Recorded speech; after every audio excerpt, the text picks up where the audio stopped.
we're going into what's called IDP camps, internally displaced peoples, refugee camps, doing food distributions, showing the Jesus film, sharing the gospel with people, just kind of ministering to the kids, hanging out. One IDP camp we went to in the capital, Port-au-Prince, it had 2,000 families, and it was run by World Vision. And so we just like started out with creation and how God created it to be good, and then the fall and how life was evil, but then Jesus came to save us, and then we could be restored to God and have right relationship with Him.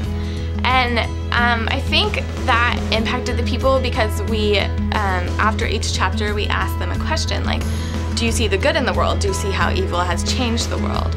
Because of the earthquake, I think they've definitely seen how evil has changed the world. They were both extremes. I think the people that were softened by the earthquake and the people that were hardened. One lady that a group talked to had been a believer before the earthquake and got really mad at God about it, and so she like abandoned her faith. And then when some of our students shared the gospel with her, she was like, wow, like this is what I want again. Like I want to have that relationship with God again. And so she kind of rededicated her life. The people are like suffering, but the ones that are Christians already have joy in that suffering, and like they're persevering and they seem really happy. And then there are the people that are just totally lost but open. Approximately 27 people joined our family of God that night, which was really exciting. These people who have been through earthquakes and like crazy suffering and being displaced from their homes and malnourished and, you know, just completely poor and broken can like surrender to God, then that's something like I really need to learn how to do completely in my life and not hold anything back from God.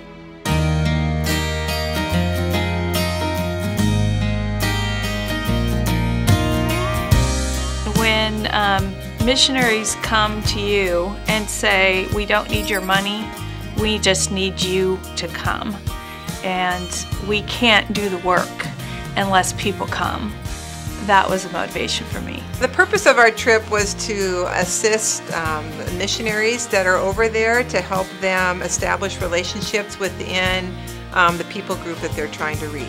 And so we connected with this one missionary who was working with one people group, and it's been an ongoing kind of relationship where we assist them. And so they need to actually locate the villages that these people live in, and to do that they need hands and feet to go before them.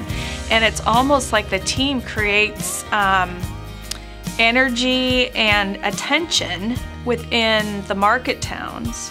And so people want to meet you because you're foreigners, and that gives a foot in the door to be invited into someone's home, which is the goal for the missionary. We were invited into this woman's home. Her name was Gao, and just to see how the different parts of the body were working together that day. I know Phil was in the house with Ril. Going through the interpreter, talking to the gal. They were able to share the gospel. Phil is very strong in evangelism, so very comfortable sharing the gospel. I'm pretty good at just starting conversations with people I don't know.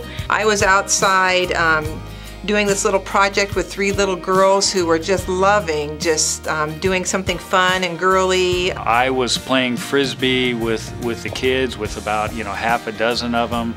Kathy was doing the same, playing with the kids. And so we were able to talk with her about heaven, and to see that open up for her, and to see the fact that she didn't understand what that was all about, and to be able to take her through a thinking process to where she would be open to learning about how someone gets to heaven, and what is this afterlife question all about.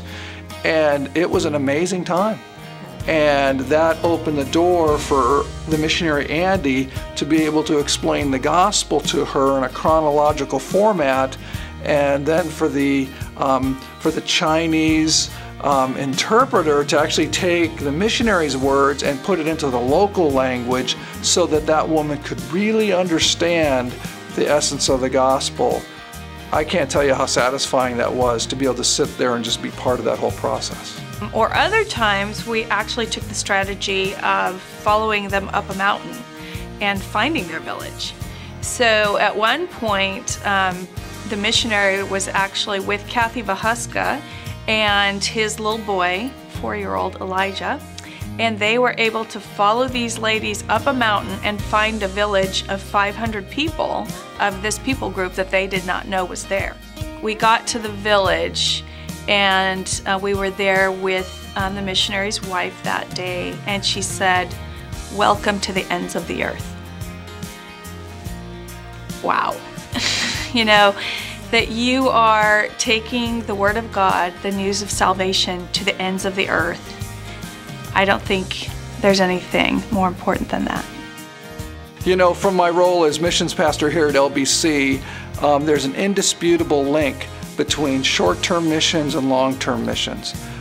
We see that all of the long-term missionaries that we send out from this church have all had short-term missions experience. So what's really exciting is to know that everybody in the church who encourages and prays and gives towards short-term missions here is really investing into long-term missions.